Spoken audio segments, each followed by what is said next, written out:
ലീഗിന് മുഖം നഷ്ടപ്പെട്ടുവെന്നാണ് CPM-ന്റെ നേതാവ് കൂടിയായ മുഖ്യമന്ത്രി പറഞ്ഞത്. തെരഞ്ഞെടുപ്പിന് വലിയ വിജയം ഉണ്ടായെങ്കിലും ലീഗ് മുഖമില്ലാത്ത പാർട്ടിയായി മാറിയോ?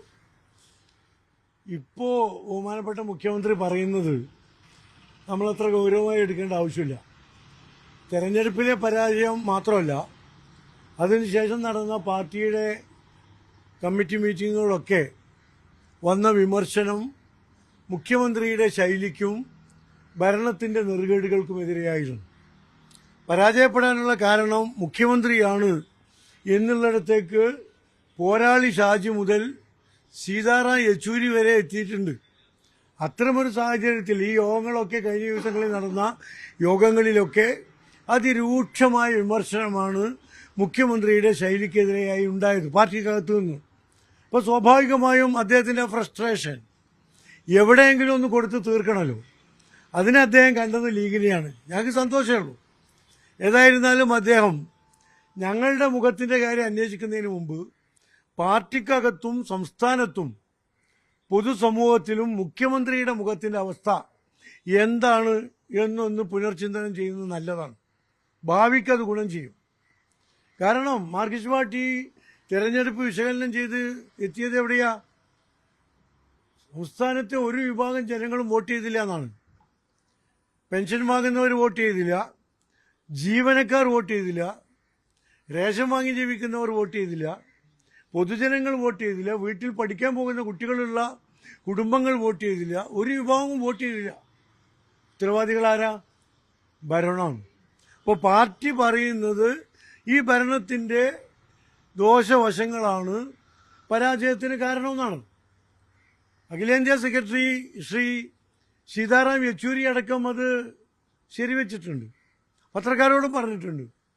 ഭരണത്തിന്റെ തെറ്റുകൾ അപാകതകൾ പരിഹരിച്ച് മുന്നോട്ട് പോകും, വളരെ നല്ലതാണ്. അപ്പോൾ അത് തെറ്റുകൾ പരിഹരിച്ച് മുന്നോട്ട് പോകുന്നതിന് ഞങ്ങളെ മേലെ കയറിയിട്ട് കാര്യമില്ല. മുസ്ലിം ലീഗിന്റെ ഒരു പൊതു രീതി നല്ലതാണ് എന്ന് മുഖ്യമന്ത്രി ഇന്നലെയും പറഞ്ഞിട്ടുണ്ട്. അതിലിപ്പോൾ ജമാഅത്ത് ഇസ്ലാമിയും വെൽഫെയർ പാർട്ടിയും വന്നു എന്ന് അദ്ദേഹം പറയുന്നത്. അവർ ഞങ്ങൾക്ക് വോട്ട് ചെയ്യും എന്ന് പറഞ്ഞിരുന്നു, വോട്ട് ചെയ്തിട്ടുണ്ടാവാം. കാലങ്ങളായി ഇടതുപക്ഷ മുന്നണിക്ക് അവർ പല കാലത്തും വോട്ട് ചെയ്തിട്ടുണ്ട്. അപ്പോൾ അതല്ല ഇതിൽ പ്രശ്നം ഉണ്ടായത്.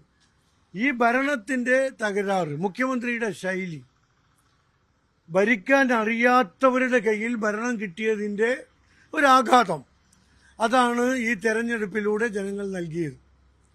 നല്ല ആഘാതമാണ്, ഒരിക്കലും പ്രതീക്ഷിക്കാത്ത ആഘാതമാണ്. കൗണ്ടിങ്ങിന്റെ തലേന്ന് വരെ ചേർന്ന മാർക്സിസ്റ്റ് പാർട്ടിയുടെ യോഗം വിലയിരുത്തിയത് 50% സീറ്റ് അവർക്ക് കിട്ടുന്നതാണ്. അതിലുണ്ടായ ഈ അതിദയനീയമായ പരാജയം മാർക്സിസ്റ്റ് പാർട്ടിയുടെയും മുഖ്യമന്ത്രിയുടെയും ഒക്കെ മുഖം വികൃതമാക്കിയിട്ടുണ്ട്. അത് എവിടെയെങ്കിലും അങ്ങാടിയിൽ തോറ്റാൽ അമ്മയോട് എന്ന് നമ്മൾ കേട്ടിട്ടില്ലേ, അത് മുസ്ലിം ലീഗിന്റെ നേരെ ഉപയോഗപ്പെടുത്താൻ അദ്ദേഹം ശ്രമിച്ചത്. എനിക്കറിയാലോ, ഇപ്പോ പോരാളി ഷാജി, പാർട്ടിക്ക് വേണ്ടി നടക്കുന്ന സാമൂഹിക മാധ്യമങ്ങളിലെ വലിയ പടയൊരുക്കങ്ങൾക്ക് നേതൃത്വം നൽകിയവർ ഇതിനെതിരെ ശക്തമായി പറഞ്ഞ് രംഗത്ത് വരികയാണ്. മറ്റെല്ലാ CPM-ന്റെ സോഷ്യൽ മീഡിയ ഗ്രൂപ്പുകളും പരാജയത്തിന് ഉത്തരവാദിത്വം മുഖ്യമന്ത്രിയിലും ഭരണത്തിലും കേന്ദ്രീകരിച്ചിരിക്കുകയാണ്. പാർട്ടി തന്നെ ഒരുപാട് കാരണങ്ങൾ കണ്ടെത്തിയിട്ടുണ്ട്. അതിന് ലീഗിന്റെ തലയിൽ കയറിയിട്ട് കാര്യമില്ല. EP ജയരാജൻ BJP നേതാക്കളെ കണ്ടത് പരാജയത്തിന് കാരണമായിട്ടുണ്ടോ എന്നത് പരിശോധിക്കുമെന്ന് പാർട്ടി സെക്രട്ടറി സഖാവ് MV ഗോവിന്ദൻ പറഞ്ഞിട്ടുണ്ട്. അതുപോലെ തന്നെ P ജയരാജന്റെ പ്രവർത്തനങ്ങളും ഇതിന് കാരണമായിട്ടുണ്ടോ എന്ന് പരിശോധിക്കുമെന്ന് പറഞ്ഞിട്ടുണ്ട്. പോരാളി ഷാജിയും അതുപോലുള്ള സോഷ്യൽ മീഡിയയുമാണ് പരാജയം കനപ്പിച്ചത് എന്ന് കണ്ണൂരിലെ സ്ഥാനാർത്ഥിയും കണ്ണൂർ ജില്ലാ സെക്രട്ടറിയുമായ MV ജയരാജൻ പറഞ്ഞിട്ടുണ്ട്. അപ്പൊ ഇവരെല്ലാം കൂടി പരാജയത്തിന് കാരണം കണ്ടെത്തിയിട്ട് മുസ്ലിം ലീഗിന്റെയോ UDF-ന്റെയോ തലയിൽ കയറാൻ വന്നാൽ മതി.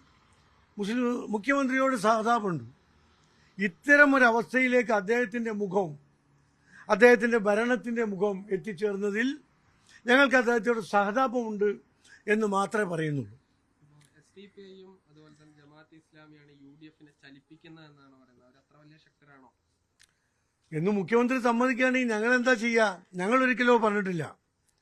കഴിഞ്ഞ പാർലമെന്റ് തെരഞ്ഞെടുപ്പിൽ ഇന്ത്യ രാജ്യത്ത് ജനാധിപത്യവും മതനിരപേക്ഷതയും നിലനിർത്താൻ ശ്രീ രാഹുൽജി നേതൃത്വം നൽകുന്ന ഇന്ത്യ മുന്നണിക്ക് കഴിയൂ. അതുകൊണ്ട് അവരെയും അവരെ പിന്തുണയ്ക്കുന്നവരെയും വിജയിപ്പിക്കുക എന്ന തീരുമാനം SDPIയും വെൽഫെയർ പാർട്ടി എടുത്തിട്ടുണ്ട്. അതിനനുസരിച്ച് അവർ പ്രവർത്തിച്ചിട്ടുണ്ട്. ഞങ്ങൾ ഉത്തരവാദികളല്ല. അവർ വോട്ട് ചെയ്തിട്ടുണ്ടാകാം, ഞങ്ങൾ ഉത്തരവാദികളല്ല. ഇപ്പോൾ PDP ഇടതുപക്ഷ ജനാധിപത്യ മുന്നണിക്കാണ് പിന്തുണ പ്രഖ്യാപിച്ച് വോട്ട് ചെയ്തത്.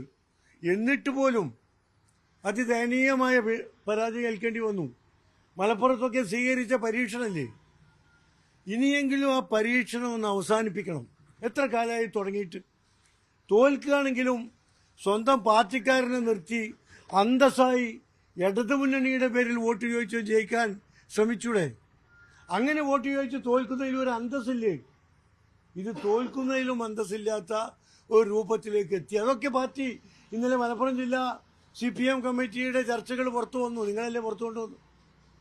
അതിൽ പറയുന്നത് മലപ്പുറത്ത് പൊന്നാനിയിലെ സ്ഥാനാർത്ഥി നിർണയത്തിൽ പറ്റിയ അപാകത. ഇവർക്ക് കലാകാലങ്ങളിലും അപാകത തന്നെ പറ്റാറുള്ളൂ. അതൊന്ന് മാറ്റാൻ, ആ മുഖം ഒന്ന് മാറ്റാനാണ് ഞങ്ങളെ ഉപദേശിക്കുന്നതിന് പകരം മുഖ്യമന്ത്രി ശ്രമിക്കേണ്ടത് എന്നേ ഞങ്ങൾക്ക് പറയാനുള്ളൂ. ഈ നേരത്തെ കോൺഗ്രസിനെ വിമർശിക്കുമ്പോൾ പോലും മുസ്ലിം ലീഗിനെ പുകഴ്ത്തിയിരുന്ന മുഖ്യമന്ത്രിയാണ് നമ്മൾ കണ്ടിരുന്നത്. ആദ്യമായിട്ടാണ് മുഖ്യമന്ത്രി ലീഗിനെ ഈ തരത്തിൽ വിമർശിക്കുന്നത്. അല്ല, ലീഗിന് അദ്ദേഹത്തിന്റെ വാചകങ്ങൾ ശ്രദ്ധിച്ചാൽ മനസ്സിലാവും. അദ്ദേഹത്തിന്റെ പ്രസംഗത്തിൽ മുസ്ലിം ലീഗിന്റെ പൊതുമുഖം നല്ലതാണ്. ഇപ്പോ ഈ തെരഞ്ഞെടുപ്പിൽ SDPIയും വെൽഫെയർ പാർട്ടിയും കൂടെ ഉണ്ടായി എന്നുള്ളതാണ് പറയുന്നത്. മുസ്ലിം ലീഗിനെ അദ്ദേഹം കുറ്റം പറയുന്നില്ല. പക്ഷെ ഞങ്ങളെ സംബന്ധിച്ചിടത്തോളം അദ്ദേഹം ഗുണം പറയുന്നോ കുറ്റം പറയുന്നോ എന്നല്ല പ്രശ്നം. അദ്ദേഹത്തെ കൊണ്ടാണ്, അദ്ദേഹത്തിന്റെ ഭരണ നേതൃത്വം കൊണ്ടാണ് ഇടതുപക്ഷ മുന്നണിക്ക് പരാജയം ഉണ്ടായത് എന്ന് പാർട്ടിയുടെ അഖിലേന്ത്യാ നേതൃത്വം അടക്കം സംസ്ഥാന കമ്മിറ്റി അടക്കം ചർച്ച ചെയ്ത ഒരു സാഹചര്യം. അതിനെക്കുറിച്ച് അദ്ദേഹം പഠിക്കണം, മാറ്റങ്ങൾ കൊണ്ടുവരണം എന്നേ ഞങ്ങൾക്ക് പറയാനുള്ളൂ. പക്ഷെ എപ്പോഴും മുഖ്യമന്ത്രി കണക്കുകൾ നിരത്തി ന്യായീകരിക്കുകയാണല്ലോ പരാജയത്തെ. അപ്പൊ അതിനെങ്ങനെ എടുക്കുന്നത്? അല്ല, ഇത്ര ദയനീയമായ ഒരു പരാജയം വന്നാൽ എന്താ പിന്നെ അവർ ചെയ്യുക? പിടിച്ചു നിൽക്കണ്ടേ? ഏതെങ്കിലും കാലത്ത് പരാജയം സമ്മതിക്കാൻ അവർ തയ്യാറായിട്ടുണ്ടോ? ഇത്ര വലിയൊരു പരാജയം ഉണ്ടായിട്ട് പോലും തന്റെ ഭാഗത്തുണ്ടായ അപാകതകൾ ഉണ്ടോ എന്ന് പരിശോധിക്കും, അത് തിരുത്തും, മുഖം വികൃതമാണോ എന്ന് പരിശോധിക്കും എന്നല്ലേ മുഖ്യമന്ത്രി പറയേണ്ടത്. മറ്റുള്ളവരുടെ മുഖത്തേക്ക് ശ്രദ്ധിക്കുന്നതിന് പകരം സ്വന്തം മുഖത്തിന്റെ ഇപ്പോഴത്തെ അവസ്ഥ എന്താണ് എന്നല്ലേ മുഖ്യമന്ത്രി ചിന്തിക്കേണ്ടത്. അത്ര ഞങ്ങൾക്ക് ചോദിക്കാനുള്ളൂ.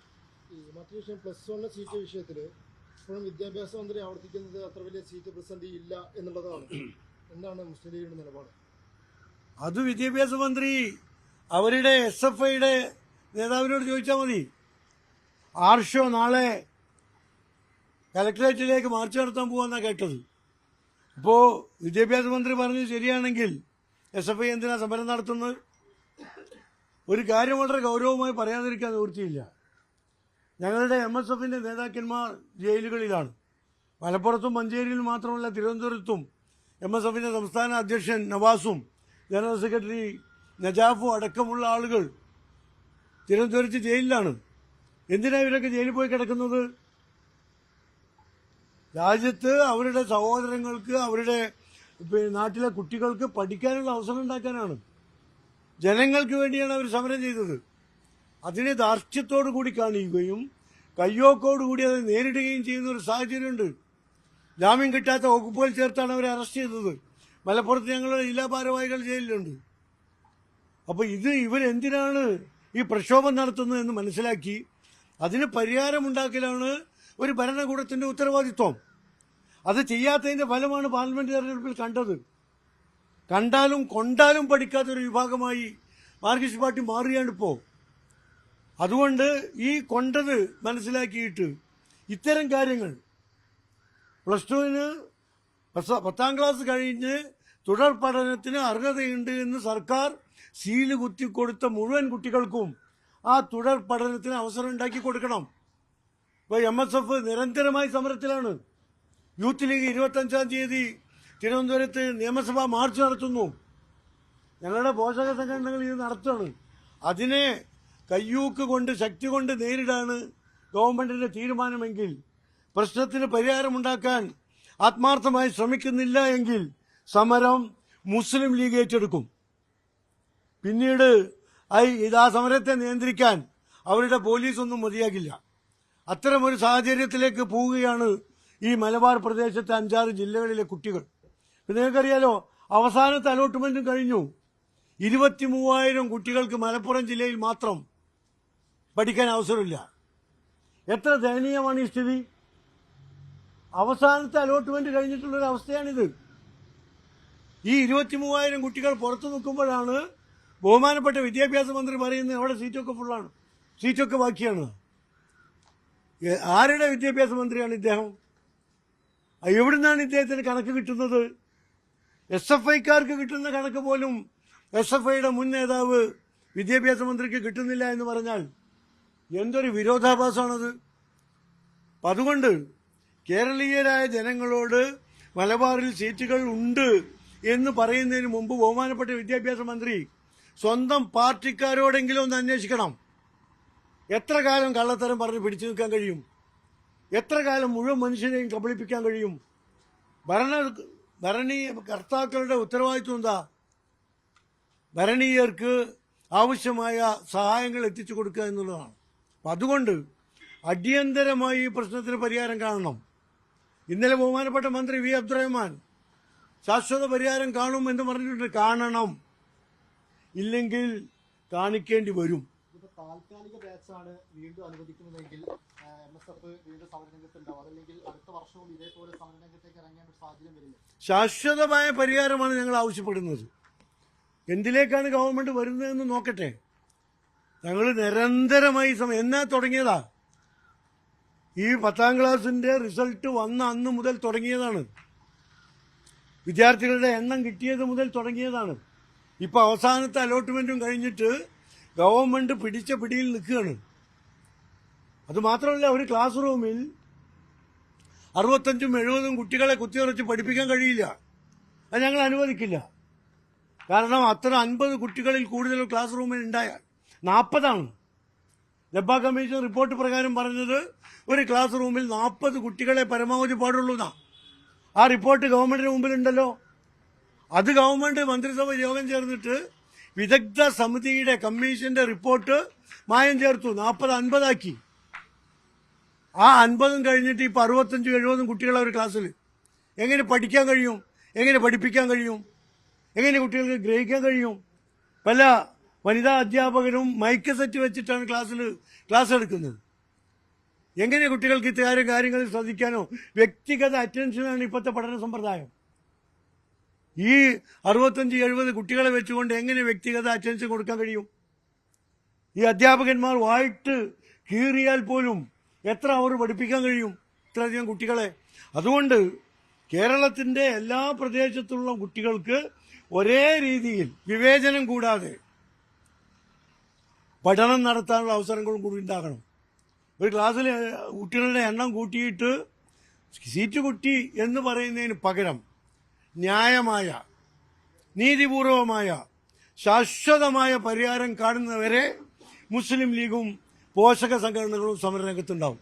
വിദ്യാഭ്യാസ മന്ത്രി വീണ്ടും മാധ്യമങ്ങളോട് സംസാരിച്ചത് താൻ കണക്കുകൾ വെച്ചാണ് സംസാരിക്കുന്നത്, ഈ കള്ളക്കണക്കൊന്നും പറഞ്ഞിട്ടില്ല, SFI ഒരു സ്വതന്ത്ര സംഘടന ആയതുകൊണ്ട് അവർക്ക് സമരം ചെയ്യാമെന്നുള്ളതാണ്. അല്ല, ഞങ്ങൾ പിന്നെ ഈ SFIയും ഞങ്ങളും മാധ്യമ സുഹൃത്തുക്കളൊക്കെ കെമിസ്ട്രി വെച്ചിട്ടാണ് പറയുന്നത്. എല്ലാവരും പറയുന്നത് കണക്ക് തന്നെയാണ്. അദ്ദേഹത്തിന്റെ അടുത്ത് ചില ഉദ്യോഗസ്ഥന്മാർ എത്തിക്കുന്ന കണക്ക്, അല്ലെങ്കിൽ തെറ്റിദ്ധാരണ പരത്തുന്ന രീതിയിലുള്ള പ്രസ്താവന, ഇത് കണക്കാവുമ്പോൾ കൃത്യമായിരിക്കൂല എല്ലാവരും പറയുന്നത്. 2 തരം കണക്കുണ്ടാവില്ലല്ലോ. ഇപ്പോൾ വിദ്യാഭ്യാസ മന്ത്രി അദ്ദേഹത്തിന്റെ മുൻ വിധികളും മുൻ ധാരണകളും മാറ്റിവെച്ച് യാഥാർത്ഥ്യം മനസ്സിലാക്കാൻ രംഗത്ത് വരണം. അതിന് അടിയന്തരമായി പരിഹാരവും കാണണം. ഇനി കാത്തു നിൽക്കാൻ നിവൃത്തിയില്ല. യൂത്ത് ലീഗിന്റെ 25-ാം തീയതിയിലെ നിയമസഭാ മാർച്ച് ഒരു മുന്നറിയിപ്പാകും. അതുകൂടി കഴിഞ്ഞാൽ യൂത്ത് ലീഗും MSFും കഴിഞ്ഞു. രക്ഷിതാക്കൾ, കുട്ടികളുടെ രക്ഷിതാക്കൾ എന്ന നിലക്ക് മുസ്ലിം ലീഗ് പാർട്ടി അത് ഏറ്റെടുക്കും. ഇനിയും കണ്ടില്ലെന്ന് നടിക്കാൻ കഴിയില്ല. ജനങ്ങൾ ഞങ്ങൾക്ക് തന്ന ഈ അംഗീകാരം ഉണ്ടല്ലോ, അതിന് ജനങ്ങളോട് ഞങ്ങൾ ഉത്തരവാദിത്വമില്ല ഞങ്ങൾക്ക്. അത് ചെയ്യണ്ടേ? അവർക്കുള്ള ന്യായമായ അവകാശങ്ങൾ നേടിയെടുക്കാൻ മുസ്ലിം ലീഗ് രംഗത്തിറങ്ങും.